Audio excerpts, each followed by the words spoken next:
I'm Brad Van Dyke, and I'm here to talk about trees. What the tree is a boundary translator between two different mediums. We have the mediums here, or more than two, but the mediums here we have is the atmosphere, the air, and the soil or the earth. And edges are the areas of highest production. There's edges between forests and grasslands, forests and brushlands. That tree is a boundary translator. It picks up water and nutrients from the soil, and then it takes air and sunlight and creates food with all these things combined.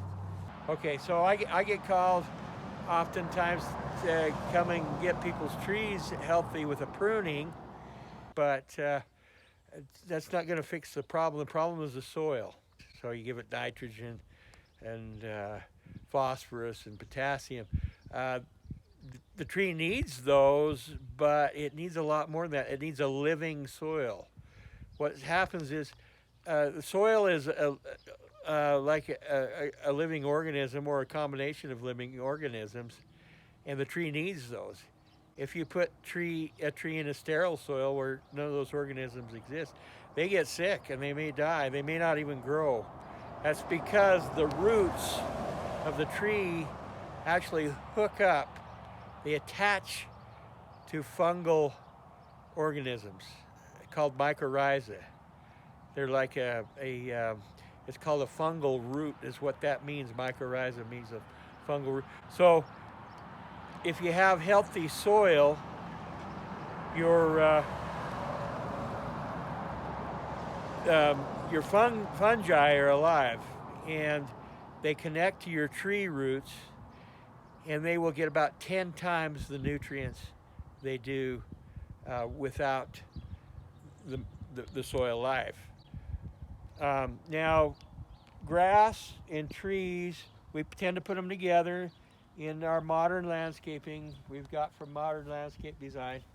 The grasses and trees are actually somewhat of competitors, and they like different things. So we go and fertilize our lawns with pelletized chemical nitrogen, and it gives them a shot, gives them a competitive edge, and so they outcompete our trees. And soil bacteria likes nitrogen. So, and we put animal manures on the soils, and it stimulates the growth of bacteria. So the bacteria like high nitrogen, and animal fertilizers tend to give higher nitrogen. What trees, if you go up to the edge of a tree forest up here on the mountain, you'll find it's not that high in nitrogen. What it's high in is carbon, because the trees have been dropping limbs and they've been dropping leaves, and those are a higher carbon organic matter. Soils need organic matter to be alive. So you kill the other organisms in the soil, that you're killing the tree. So the more organic, but for trees, I recommend moving to a more of a what they call ramial wood chip, and that what that is it's the chips you get from, say, like a pruning company or a city that grinds up their limbs.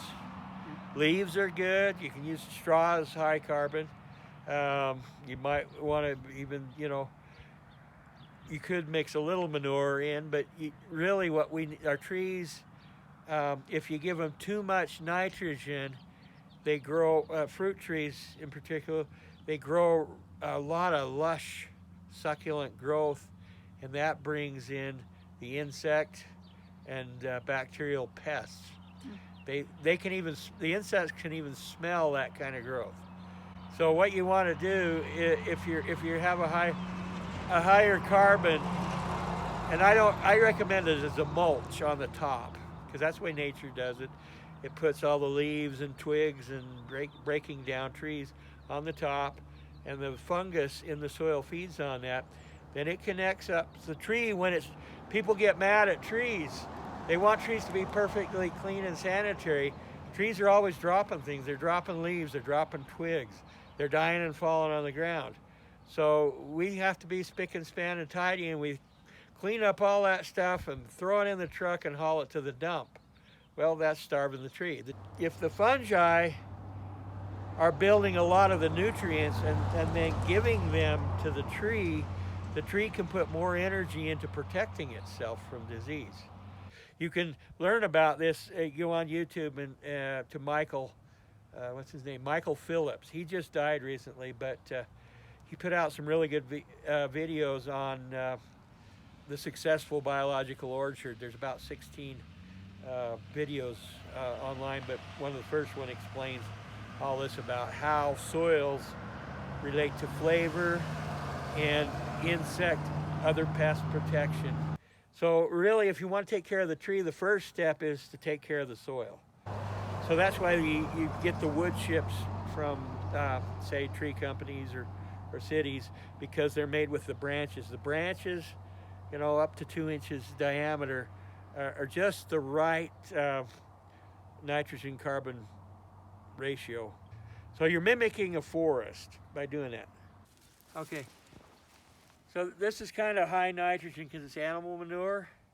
So like I was saying at one point before, you really want a higher carbon, like wood chips, straw and stuff, leaves and stuff for a tree.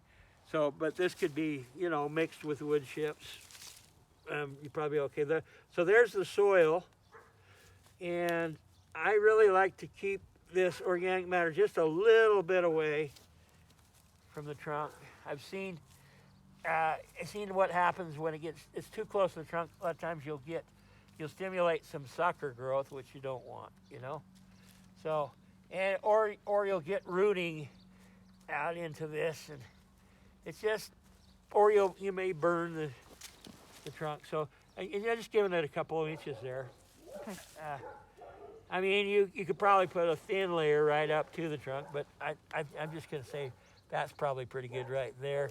But I would say either replace this or mix it with something that's higher carbon. Go up, look in the forest. There's a fellow online he's got some YouTube videos. I guess he's still around. He did a project, I think, called Back to Eden or Garden of Eden. But he was a really religious guy, and he said that he went up in the forest and saw duff, you know, needles and decaying limbs and leaves a foot thick. He said that's what God told him to do in his yard, and that's what he did. And he lives in a kind of semi-desert area, and he has a wonderful orchard and gardens and stuff. Just by he was able to get wood chips from a local tree trimming company. I know one guy that sells them around here, but because he has a wood chipper, and he just used all their waste in his yard and grows wonderful crops. You don't want pine chips though, so don't go buy pine chips down here for your fruit trees. Pine has resins in it that stunt fruit tree growth. You can use pine around pine trees, or you can use them on paths where you don't want stuff to grow, because they have those resins and other things in them that make things not want to grow. Pine trees are competitive. So if you use hardwood, they call them hardwood. They're not really all hardwood, but any tree with a leaf on it is considered a hardwood, even if it's got softwood. So you want hardwood chips from small limbs. Okay, so here's some rules on pruning. You don't stub cut. You want to cut back on young growth. You can cut back to a bud. Say it's 1 or 2 year old growth. You cut back to a bud. You don't just cut randomly anywhere. On young growth, you can cut back to a bud. When it's on older bud, you cut back to a spur or a side limb like this. So I'd cut back to here, Stub cuts are not recommended in fruit trees or shade trees. You do what, there's two kinds of cuts they recommend. And one is a thinning or removal cut, in which you remove an entire, a removal or thinning cut, you remove an entire limb back to a larger limb. And we use thinning cuts in fruit trees to make the fruit more accessible, open it up for wind. If you get airflow through trees, a lot of times it prevents fungi and bacteria from getting on the, getting too powerful on the fruit. Keeps the diseases down. The airflow keeps the diseases down. You let sunlight in, they ripen better.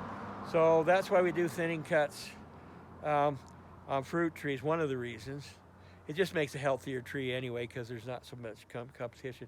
But then you have the reduction. A reduction cut would be, say, on a branch like this, where you cut, we're cutting a larger limb back to a smaller side limb, say, or a twig, or yeah. So if I were to take this out, say to here, this is the bigger limb, I'm cutting back to a smaller limb.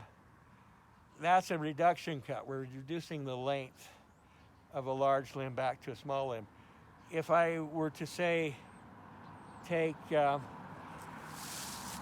this limb out, which I won't, well, I might, it's got problems. If I were to take it out all the way, it's got a narrow crotch. Those are weak.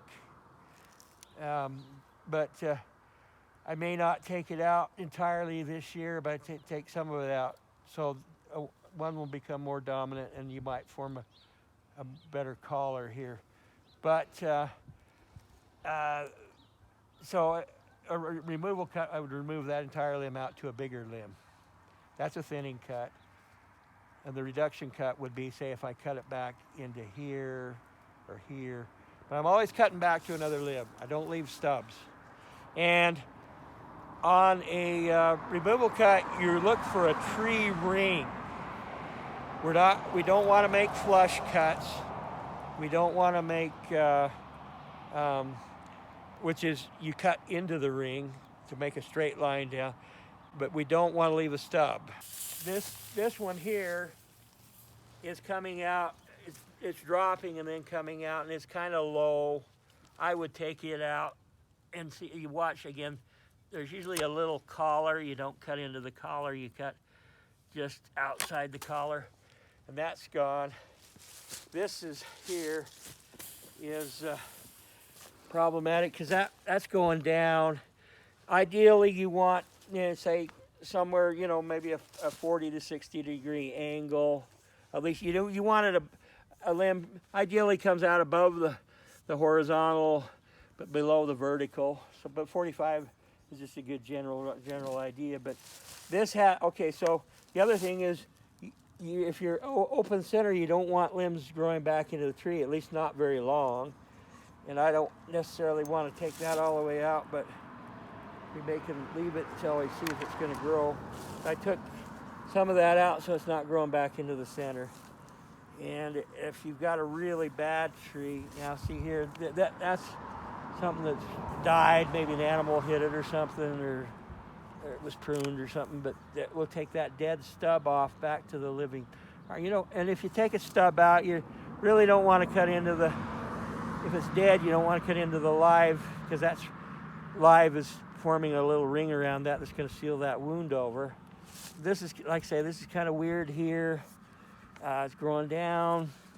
We'll just, for this year, we come out maybe a 1/4 inch from the bud, just because it will dry out a little. You do that with the bud, make a cut. It's kind of on an angle that matches the angle of this bud here. This spur, it's a little spur actually. And there's a dead one there, so we'll take it out. And we might, we could leave that for this year, but we'll maybe cut it back to a bud that's up. It's coming up, so it'll grow a little bit more up.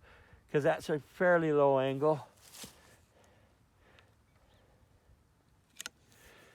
So anyway, so we'll leave that for this year now. See, here we have one side is dominant on an open center tree. You kind of want to keep all the scaffolds at similar lengths. So we could do I think we'll do a very radical cut on this. And we can do that on a young tree and get away with it. But I'm gonna come up a little bit. We could use a saw on this, but I think this is pretty soft. We'll take that out to there, and there's the stub. I just took, but then we need to come back in here. And so this is a reduction cut. We've reduced the length of a big limb back to a smaller limb. And I can use the saw. Okay, here's a good thing to talk about. Pruning tools. You want a pruning saw rather than just any old saw. They're designed for pruning trees. They cut on the pole, where a regular, like a carpenter saw, cuts on the push. These cut on the pole, and they're usually razor sharp. You can use Clorox or alcohol. I think Clorox does better with the viruses. And this here is just some Lysol, and it's antiviral and antibacterial. So I just saw some of this and bought it, but I'll just spray these tools just for good measure. They should be fine. This is a peach, and I think I last pruned apples, so they're not necessarily carrying the same disease problems. We can do this too. I'm not too worried. Like I said, I'm not too worried because I just did a big apple tree. But at any rate, now they're sterile. And I have used alcohol, but I think, like I say, the Lysol, you don't have to use Lysol. Most people might even use okay, so now you don't want to cut too deep of an angle, but you don't want too high of a cut either.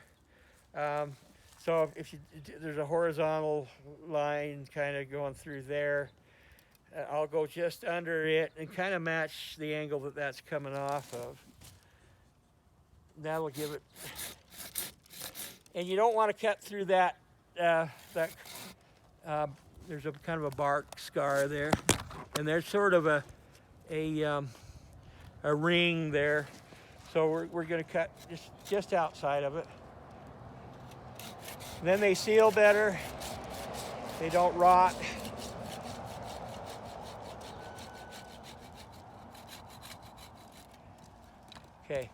Okay, so now I'm kind of trying to match this up a little bit. We could even, let's see, maybe do another reduction cut here. And you can do one that spreads out, and that's generally better rather than the stuff going back. So we can cut that out. These are bigger limbs. I'd probably just take it to this one. This will stimulate more fruiting wood, but it'll also improve the form of the tree. I'm gonna take that little one out because it's growing back into the center. That one's also growing in the center.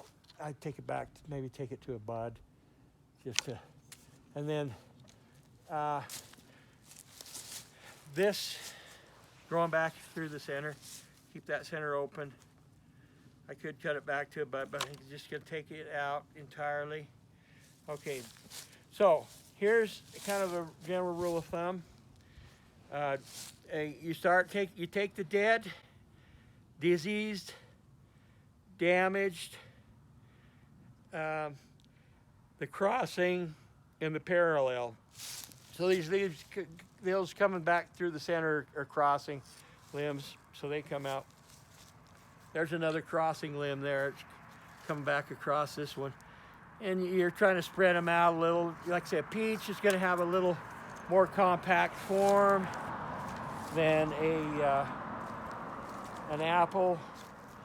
So, and it's young, so we don't have to spread them out too far yet. But this here is a parallel.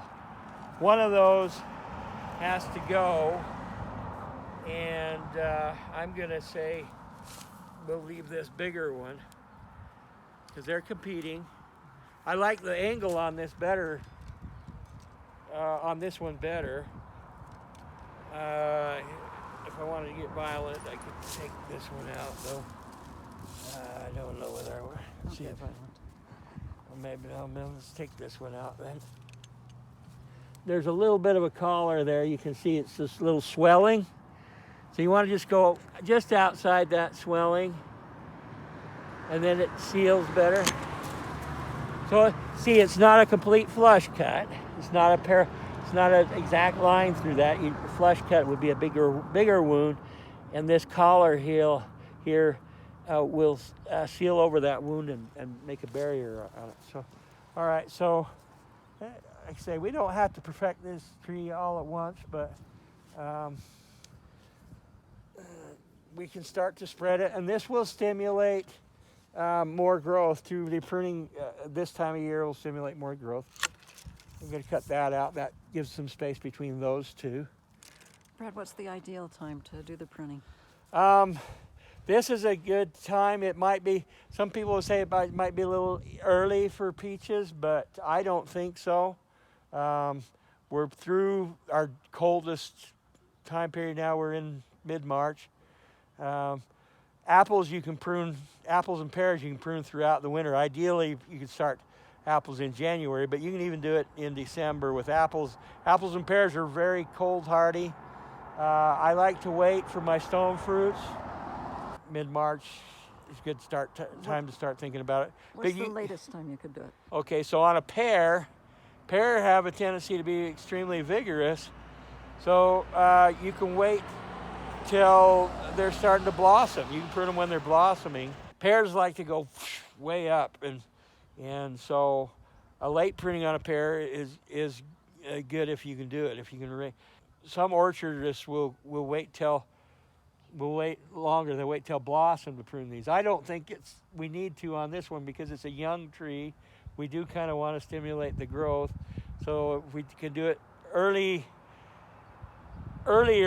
in the spring will be better before the buds start to swell. So there's, for a young tree, a dormant pruning and a late dormant pruning for these guys, even while they're blossoming, is before they leaf out though, is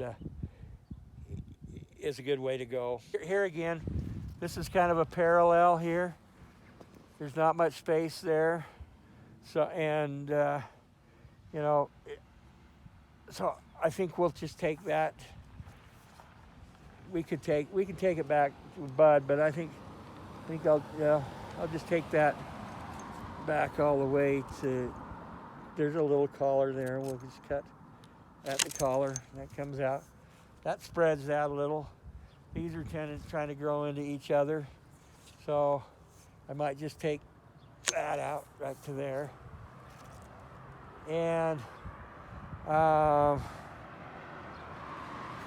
could take that out to there, but I think for this year we'll just try and maintain it at a similar height all the way around, and I think I'll take that back to that side spur there. See, I'm always going back to another limb, and on the so we'll do the same thing here.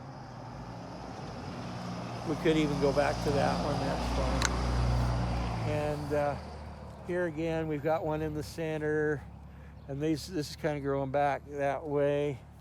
Maybe what we'll do though is that one that was kind of withering, drying out. Yeah. May have got frost damage, and it's running parallel to this one. Let's just take that out. And I won't go real heavy on this one. There's one growing back towards that other one, so it's kind of a parallel. We'll take it out. And there's a little dead stub in there. We'll take it out and kind of maybe match these up a little bit. I'll take that one. That's kind of growing back towards the center, and we just take that to there. And that's a parallel. We can take it out. And this is, I don't know, this is kind of crowded in here, so we'll take this little one out. And again, get her back to our general height here. We can probably go right to there. This one is running parallel to that. We can fix that pretty easy by, you know, if we could even cut that back. This is not a bad angle down here. It just kind of starts going up. What you do, we can prune that back to there, and that's a little spur, and that'll take off. May actually send several off here. You know, that one's. You see that dead tip? That can come. I think we can take that entire thing out back to the collar. Little swelling there. Just leave that swelling. That's your tree's natural. There's another crossing one right here. So we have to decide which one we like the best. This one is not ideal because it starts to come closer, but this one is a little bit wider than I like, because it's almost horizontal down here.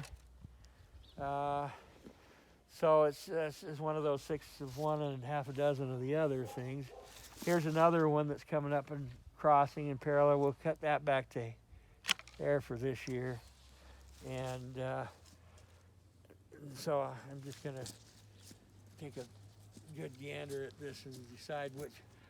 I think I like this one better because it's coming over and kind of filling in this spot. So you don't always have the perfect choice. We'll take that out there.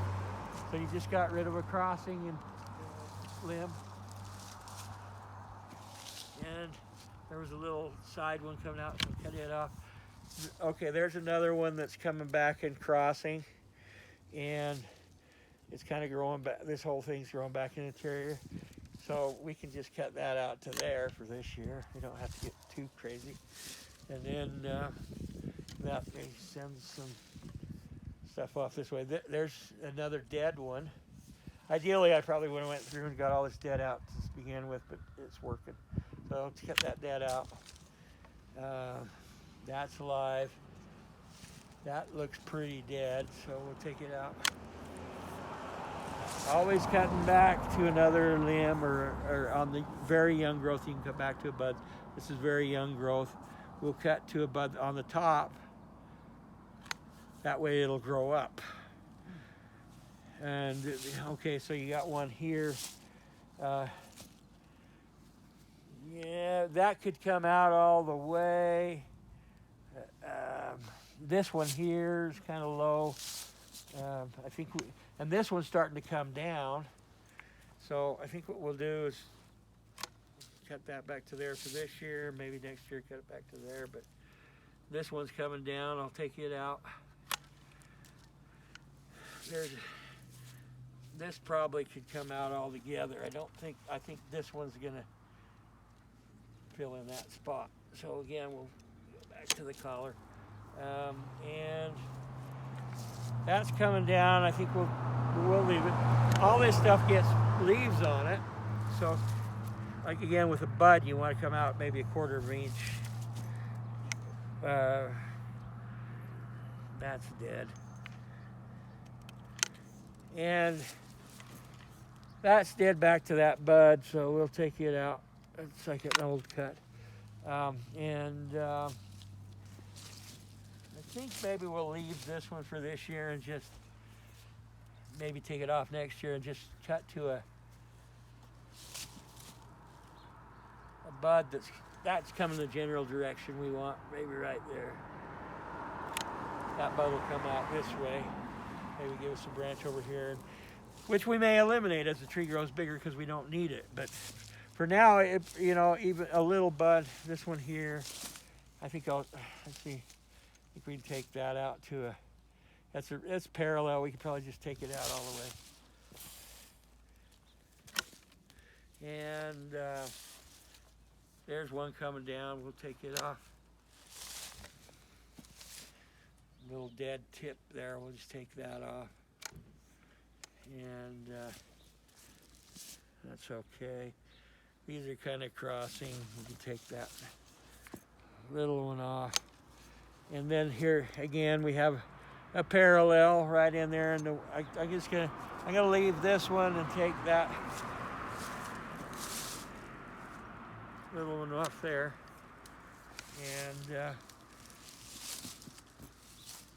again, this one, these are kind of getting closer than we need, so we can cut it off. I could cut it off all the way, but I think I'll leave it and just go to that bud there for this year. There's another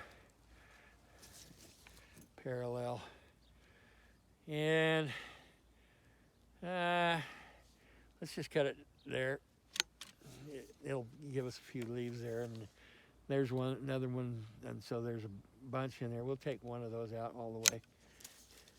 That's dead. And okay, so we're getting pretty close to the same height here. So we will kind of want these to be co-dominant. This is not a shade tree, so I think if we cut right back to there, that leaves us pretty close. I think we go back to there. Okay, this is kind of crossing here, so that doesn't look real healthy. That's dead there.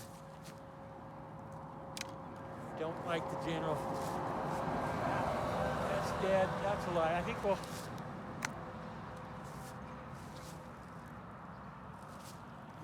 that's crossing, so we'll just take it off to there. I think I'll take that one off too. It's growing back into the center. And that's crossing too, so take that off. That's dead. Back to that bud, but that bud's going back to the center, so we'll, oops.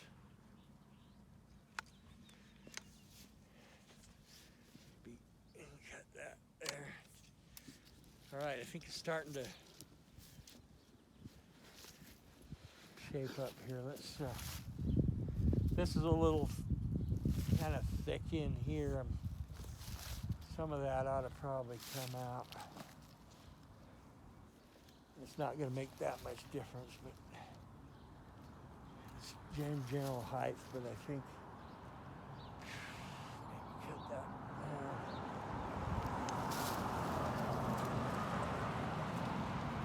Let's just take that out right to there. We'll make that a little shorter than the others, but I think it has a better form. And it won't be a perfect form. There's another crossing one. It won't be a perfect form the first year, particularly because we're just trying to get started. And that looks like that's dead back to that bud. So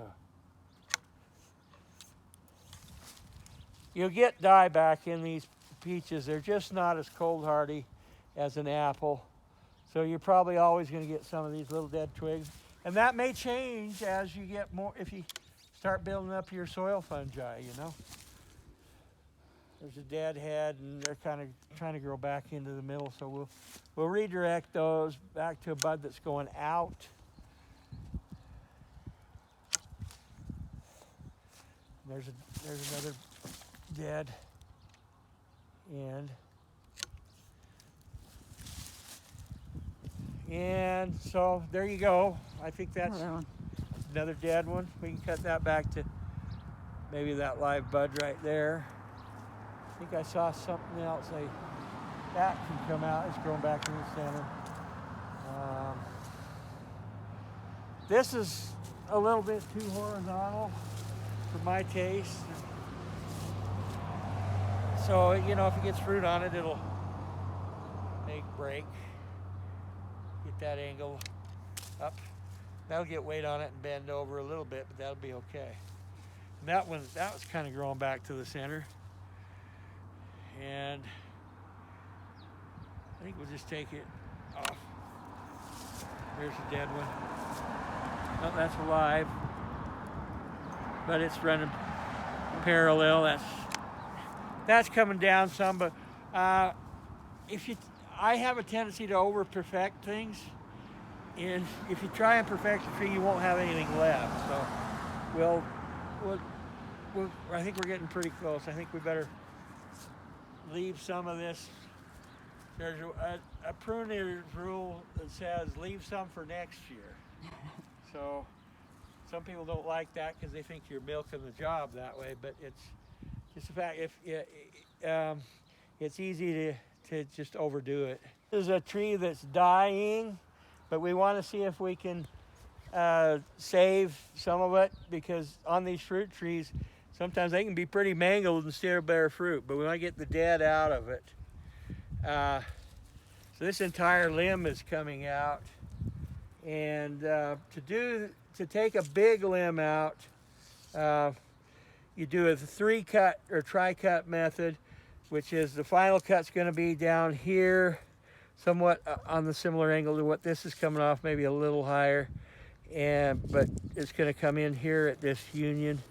But what you do is you do the 3-cut method, because if you just started cutting here, when you get partway through, the weight's going to make that break and peel off some wood and bark and stuff on the other side. We don't want that. So we come up, say maybe 3 to 6 inches, and we do an undercut, which I already started here somewhere right there.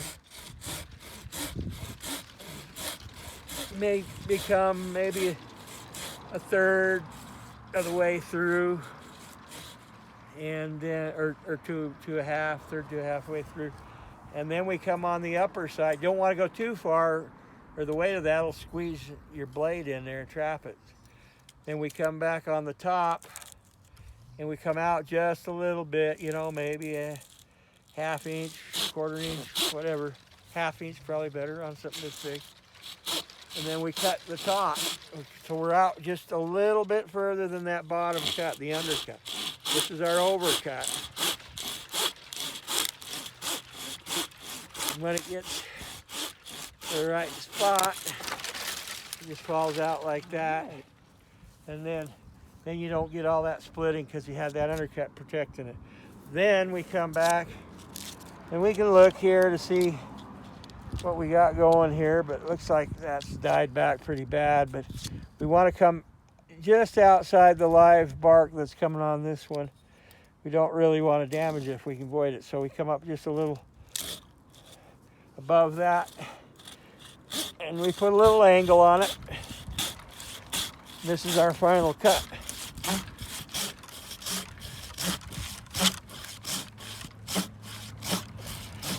I could have maybe went a little bit lower on that, but on the angle, but I think that's pretty good.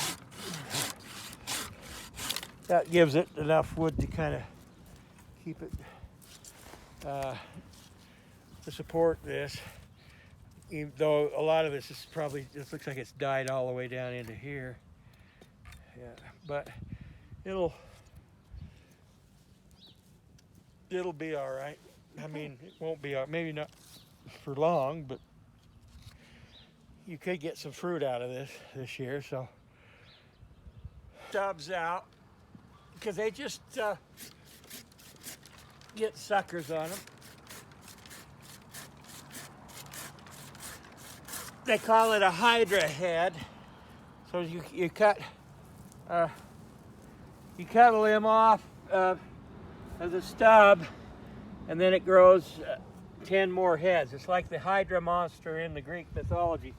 We call it Hydra head. So cut one head off and 10 more grow in its place.